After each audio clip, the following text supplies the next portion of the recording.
那我们尤其要感谢海巡署还有这个空中勤务总队对我们的支援。要是没有他们的话，我们没有办法在这么短的时间之内把这个黑盒子讯号找到。好，这样可以吗？所以现在是找到黑盒子讯号是吗？对，我们已经初步认定了那个黑盒子讯号的范围在哪里？那后续我们的作为就是说，我们要继续做一个精确的定位以及打捞的动作那各位知道，当时那边的海象是非常复杂的我们作业的这个地区是那个海深是1000公尺1000公尺。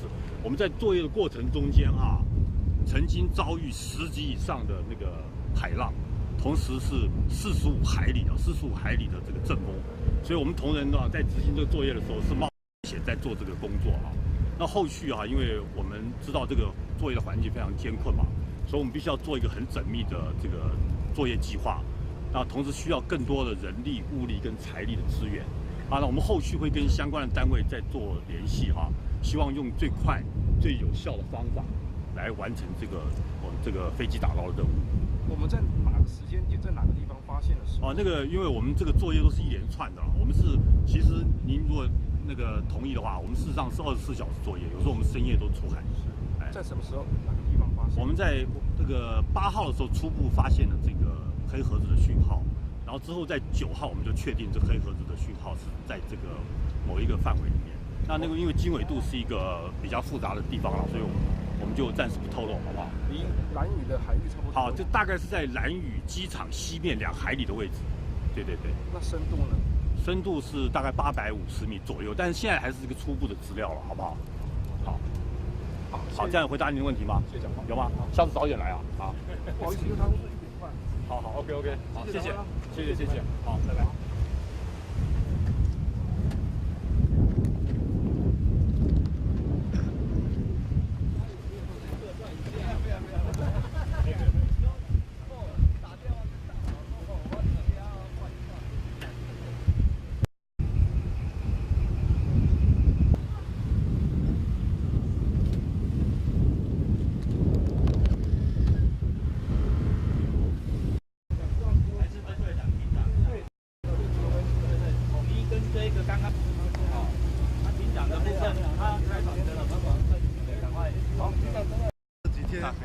最近这几天的海象都不好，东北风6至7，阵风9级，浪高2至3公尺，海象非常的恶劣。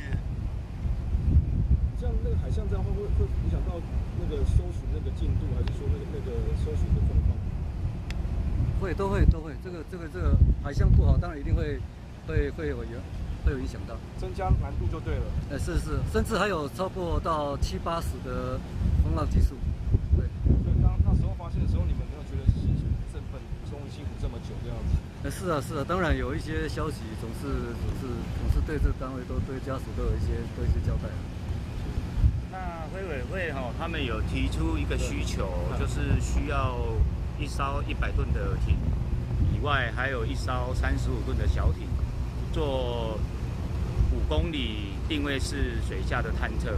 那经过我们评估，昨天星期五海象有转好，指派成功分队的3537艇早上7点出发，然后10点多抵达兰屿的开元港，等候飞安会的人员去做仪器的装设，然后出海，一直实施水下作业的探测到下午的4点结束为止。那飞委会表示说已经做好了，不需要再35吨的资源所以我们35吨的3537艇在昨天下午就从离开开元港返回成功分队，平安返回成功分队。那海象不好的时候，都是由我们本队的157艇在那边做执行，配合飞委会的任务，或者是搜寻的任务，这样子。